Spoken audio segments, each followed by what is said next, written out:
Hello students, एक बार फिर मैं केडी फाउंडेशन की तरफ से आज का इम्पोर्टेंट नोट्स अपने लिए ये है कि आप जब कभी एग्ज़ाम में जाइए तो आप वेल ड्रेसअप में जाओ। ड्रेस होना चाहिए, जूते मोजे, मीन्स आपका एप्रन एकदम प्रॉपर होना चाहिए। मैं बार बार आप लोगों को बोला करता था ना कि नहीं तो आपको परेशानी को उठाना ही पड़ेगा। चलो कोई बात नहीं, थोड़े बहुत हम लोग परेशान हुए, लेकिन फिर आगे आने वाले समय में कुछ ना कुछ फ़ायदा होगा। ओके, चलो अब कुछ इम्पोर्टेंट हैं टर्म्स, कुछ यूनिट जो फिजिक्स के लिए ज़्यादा ज़रूरी है उस पर मैं डिस्कशन करता हूँ। ओके, चलो अब कैमरा आते हैं। जैसे आपके फिजिक्स में दिए पड़े रहते हैं कहीं कहीं, जैसे दिया हुआ है मान लो 5 मीटर पर सेकेंड दिया हुआ है कहीं पे, तो आप उसका मतलब क्या समझते हो? तो आपको समझना हो कि वेलोसिटी दिया हुआ है। अगर दिया रहेगा 5 मीटर पर सेकेंड स्क्वायर, उसका मतलब क्या होगा? एक्सीलरेशन दिया हुआ है।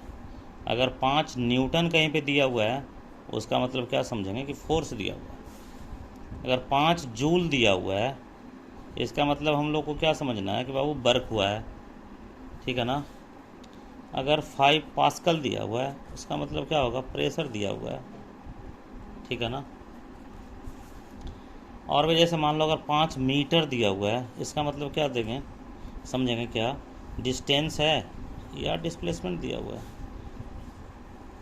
100 मीटर स्क्वायर दिया हुआ है, इसका मतलब क्या समझेंगे? एरिया दिया हुआ है। 64 या मीटर क्यूब दिया हुआ है, इसका मतलब हम लोगों को समझना क्या है? वॉल्यूम दिया हुआ है। ओके, सपोज 64 ग्राम दिया हुआ है। 64 क्या दिया हुआ है? ग्राम।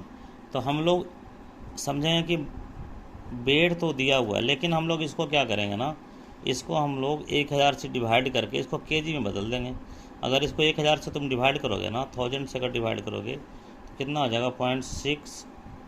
0.064 क्या हो जाएगा? केजी हो जाएगा।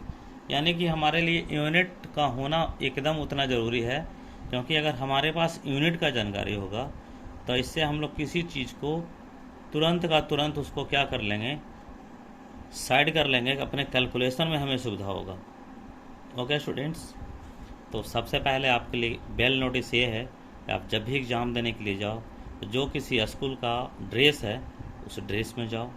जब कभी क्वेश्चंस बनाइए फिजिक्स का, तो आपको यूनिट का होना भी एकदम ज़रूरी है, वरना आप क्वेश्चंस तो पूरा बना दोगे, बट अगर आपने यूनिट को नहीं लिखा तो आपके मार्क्स कितने मिलेंगे? 0।